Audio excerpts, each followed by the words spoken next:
Hey guys, what is up? How's it going? We are back now with Trade Breakers. This is going to be the big one, the finale until the draft, because this is the trade deadline. I've been up since 4:30 in the morning watching Trade Center on TSN. So what I'm going to do is I'm going to go through all the trades, starting from the very first trade that did happen, whether they're minor trades or big trades. I'm going to go through them, maybe give you some analysis that you haven't heard of, because I could just talk about hockey forever.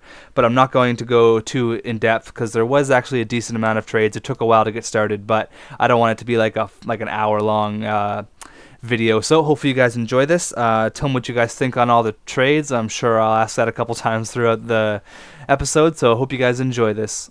Okay guys, trade number one. This is actually from April 2nd, so it was yesterday. There's a couple trades yesterday that I want to cover because I didn't get the chance to do it.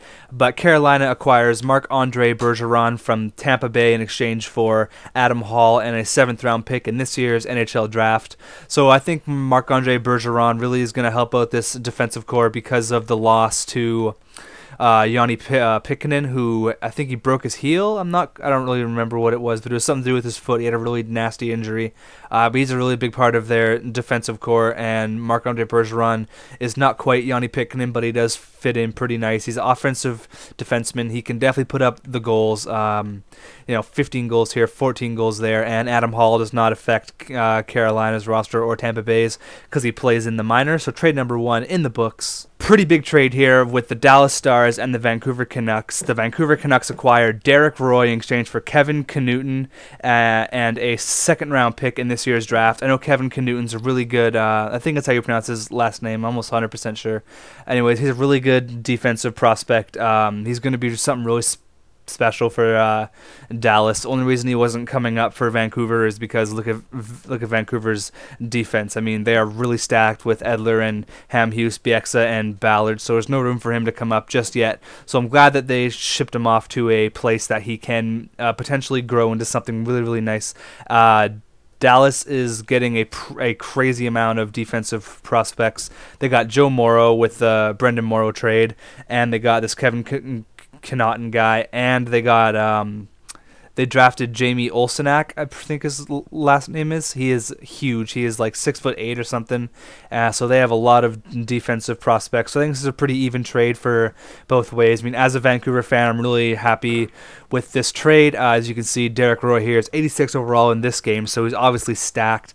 He's 29 years old. He's a little bit smaller, but that is okay because we do have Ryan Kessler coming back from injury, and I think this is how the lines are going to potentially look. I'm not sure when David Booth is going to be back, so we're going to go ahead and throw him right there. It will probably be the Twins with Burrows. I don't think that's going to change. And then Mason Raymond, Kessler, and Roy, and then you have a really solid line of either Cassian, Higgins, or Hansen, or you put down Cassian right there and play Booth in the middle once Booth comes back from injury, or you could put any one of these guys in the middle. Surprisingly, Vancouver's is the only move that Vancouver made in the trade deadline. I know I don't want to make this too long. I could talk about the Canucks forever, but I think this is how the lines are going to potentially look. I could be 100% wrong though, because Roy and Kessler are both centers, so I don't really know how that's going to work. Maybe I'm 100% wrong on this. Maybe they'll do something crazy. But anyways, that's how I would probably put the Lions once everyone's back to health. This really fills a need for Vancouver because with Kessler being injured, we really needed that second line center, and Derek Roy definitely fills that need. He's won a Memorial Cup with the Kitchener Rangers, so he knows how to win. He can put up points. He had 81 points in the 08 year, so he can put up points. Hopefully he can really flourish on this team. What do you guys think of this trade? Let me know. I'll be interested in that because I'm a big Canucks fan. So I will give the advantage to Vancouver for this trade just because Derek Roy is going to help them right now, and Kevin Knutson will be a future prospect. Okay, now for the Boston Bruins. They made a pretty big deal here, getting Jaromir Jagr from the Dallas Stars. So Dallas is just getting rid of everyone for prospects Lane McDermott and the rights to Cody Payne and a conditional 2nd round pick. I don't know what the conditions are on that. Maybe you guys could let me know. I don't know anything about these prospects. I haven't really took the time to look them up because I have a bunch of other trades to get through. But I think Jaromir Jagr is going to really help this team, especially on the power play with the loss of Bergeron. No one knows how long he's going to be out for. I would probably put him on the second line with Krejci and Horton. Look at that. It's crazy. Look at this team. Watch out for them in the playoffs. Obviously, Mark Savard isn't there. I'd probably be Chris Kelly, but I just went to Best Lines, and they put him on the first line. I don't think he will fit there. He can obviously still put up points. He was leading point producer on the Dallas Stars. So, I mean, he can still do it even at 40 years old, and he is a typical Boston Bruin. 6'4", 240 pounds. That is awesome for the Bruins. They have it made. And look at Lucic, 6'4", 220. Horton is pretty big as well. I think he's 6'2", 230. I mean, they're just a massive team. And obviously, you have Char. I don't know further explanation there. But I think he's going to help the power play. He's a big, typical Bruin. He is everything that this team needs. Big and strong. Whoops, that's not Lucic. Big and strong. You got work in the corners. Get into the dirty areas. Like I say, he's always going to help on the power play, which has struggled this year. So I'm going to give the advantage to Boston, just for the simple fact that I don't know anything about those prospects, and I don't know what the conditions are on the second-round pick for this year. Okay, moving right along now, we have a trade with the New York Rangers and the San Jose Sharks. New York acquires big and tough Ryan Clowe, although he doesn't have a goal this year, which is really strange because he is a machine. The last 2 years, almost 20 goals each year, 20 goals for the past 5 years pretty much, but or 4 years. But he hasn't scored this year, which is really, really strange. He can put up the points, 62 points there, 57 and 52. He doesn't have a goal this year. He has 11 assists in 29 games or something. They traded him for a second-round pick, a third-round pick in this year's draft, and a conditional second-round pick in next year's draft, so 2014. I'm going to give the advantage to San Jose, actually, because Ryan Clowe doesn't have a goal this year. That concerns me big time, going to a team that has scored the least amount of goals this whole year, which is surprising since considering they have some snipers on their team. Like, obviously they have Rick Nash. He isn't in here right now because of the roster updates and all that crap. Or maybe he is. Is he even in here, Rick Nash? No, he's not. I don't know why he's not in here. Maybe I'm missing him. But anyways, so I don't know how the lines are going to be put because I don't know the Rangers lines too much. Maybe if you can tell me in the comments what you would put or where you would put Ryan Clowe. I mean, a second, a third, and another second. I don't know the conditions on the other pick for 2014. That's a pretty steep price to pay for a player who doesn't have a goal this year, although he's a ex-60-point guy. I would have loved for Vancouver to pick this guy up. I know it was between the Rangers or Vancouver, and he did end up picking the New York Rangers. I mean, hopefully he can turn his season around, but no goals in 29 games. That's pretty bad. I hope that he turns it around, but I'm going to give the advantage to San Jose. What do you guys think? Okay, so two really minor trades here. I'm not going to go in and put them in the lines because they don't really matter. But Jared Smithson, he's like a fourth-line grinder, coming to Edmonton from Florida for a fourth-round pick. I think that brings some veteran presence and maybe a fourth-line guy for Edmonton because they're full of young guns. And San Jose acquires Scott Hannon for the second time for a conditional seventh-round pick. I don't know what the conditional means. I haven't looked it up. But Scott Hannon played 6 years with San Jose, and it was definitely his best years. Hopefully he can have a good end to his career in San Jose. But two pretty minor deals. Jump into a bigger deal right after this one. Okay, so this is actually one of the most significant trades of the trade deadline that I found. I mean, people didn't really think too much of it, but I think this is going to be a really big trade. So UC Jokinen comes over to Pittsburgh in exchange for a conditional seventh-round pick. That is peanuts for what Jokinen is. He is 29 years old, so he's relatively young, and he can definitely put up the points. He has scored 46 points last year, so I mean, a conditional seventh-round pick is like absolutely nothing for this guy. He has scored 30 goals, but that was on a pretty decent team with Eric Stahl. I mean, you put him alongside players like Malkin and Kunitz and Dupuis and stuff. I think this dude's going to have a really good career in Pittsburgh if he does continue to sign with them. I mean, that's crazy to me that they only got him for a seventh-round pick. And he is a shootout master, and with Crosby being injured, he could definitely fill in on that second line. I'm really happy with this trade as being a Pittsburgh fan. I think that Pittsburgh definitely won this trade. Home run for them. So I think this is one of the biggest trades of the deadline. Really quiet, though. Okay, now we're going into my Hockey Ultimate team here, just for something kind of cool. I thought this was really cool how this happened. So Tampa Bay acquires Ben Bishop in exchange for Corey Conacher and a fourth-round pick. It's kind of cool how he went to Tampa Bay because I do have Andreas Lindback, who is the Tampa Bay goalie, and Ben Bishop is also the new Tampa Bay goalie, and they're both changed to Tampa Bay. Kind of cool how that happened, but they are both massive goalies. Ben Bishop's actually 6'8" now. I heard that he grew, so that's crazy. He's 6'8", and Lindbeck is 6'6". So they definitely have a really good 1-2 punch in net. And Corey Conacher is a very steep price to pay.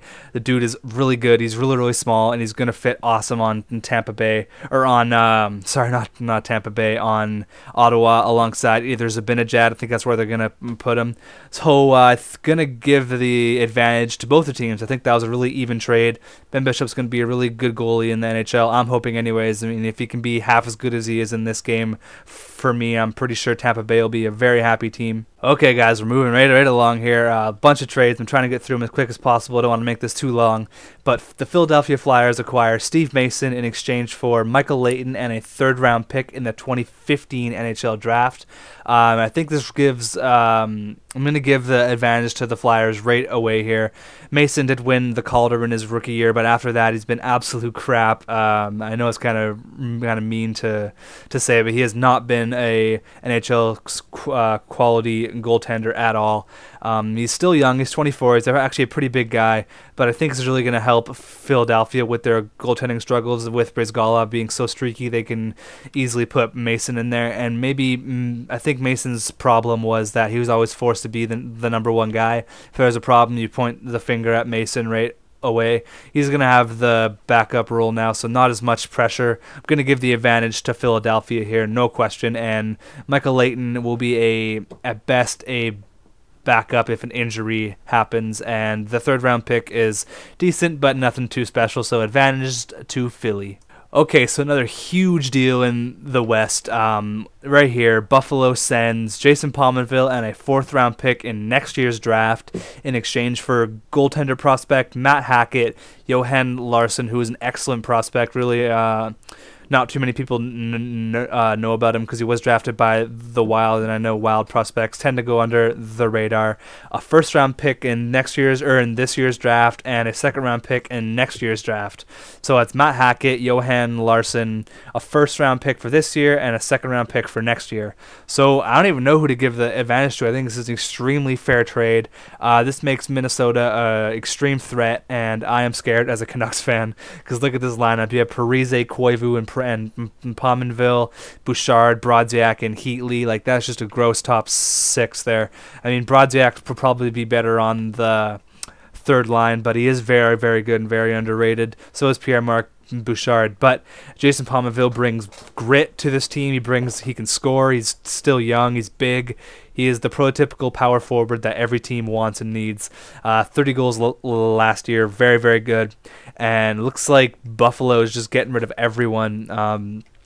They got rid of Roy. That was Dallas, sorry. But they're just retooling their team. I don't really know why they would get rid of him. Obviously, they're not in the playoff picture this year.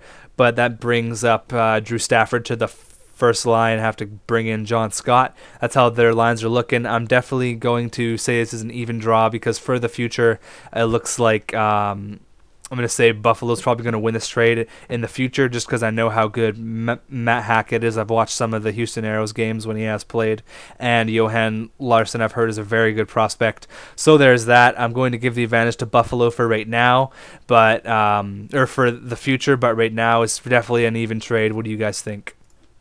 Okay, guys, last trade I'm going to cover because all the rest of them are pretty insignificant. I'll go over them after, just really, really quick. But this trade, it actually blew my mind. Not really, I was blown away by it because Nashville acquires Philip Forsberg, who, if you guys know, was a first-round pick of Washington last year. He was actually scouted to go in the top 3 a couple weeks before the draft.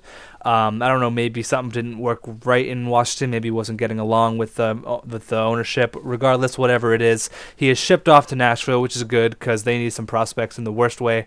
And coming back was Marty Erat and Michael Latta. I don't know who Michael Latta is. I don't know anything about him. But Marty Erat's a very good player. I watch a bunch of Canucks games, and I do get to watch Nashville come over and play Vancouver, and Marty Erat always seems to be in position. He's never too flashy, but he's always there. 50 points for the past, how many years? 1, 2, 3, 4, 5, 6, 7 years, 8, 9 pretty much. So we're into 9 straight years of 50 points. That is awesome. He's a really great player. You put him alongside Ovechkin and Backstrom, that could be an 80-point year, easy. He's relatively young. He's only 31. But, I mean, you put him along these two guys, it's going to be awesome. Watch out for Washington, especially with Ovechkin heating up in the recent weeks, or in the past weeks there. He's got 20 goals already, and I'm sure Marty Erat is definitely going to help out with that. I don't know if this is the updated lines for Washington because I don't watch them too much, but as of right now, that looks like a filthy lineup. I'll come back with the conclusion. I'm going to give the advantage to Washington right now just because of the fact that Erat is going to play with Ovechkin. That's going to be gross. And don't doubt Forsberg, though. He's a really good prospect. He'll be something special for Nashville.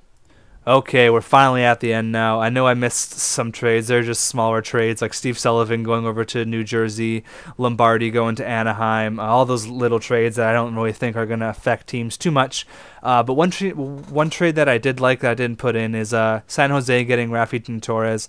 As a Canucks fan, I know how good Rafi Torres is. He is really, really good, especially when we had him in the playoff run. He is a really good player to have. He is an agitator for sure, and some people like him, some people hate him, but San Jose acquired him for a third-round pick, so I think that was an awesome trade on their part.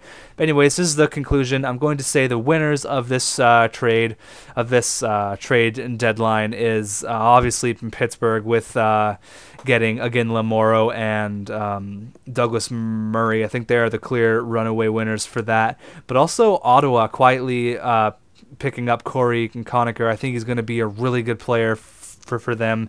He's second in rookie scoring, and there's so many winners in this. You obviously put Columbus getting Marian Gaborik. That's crazy. That's definitely a blockbuster. And Minnesota getting Jason Pominville. I'll probably have to say Minnesota is looking like the scariest team out there right now just because they are playing so well.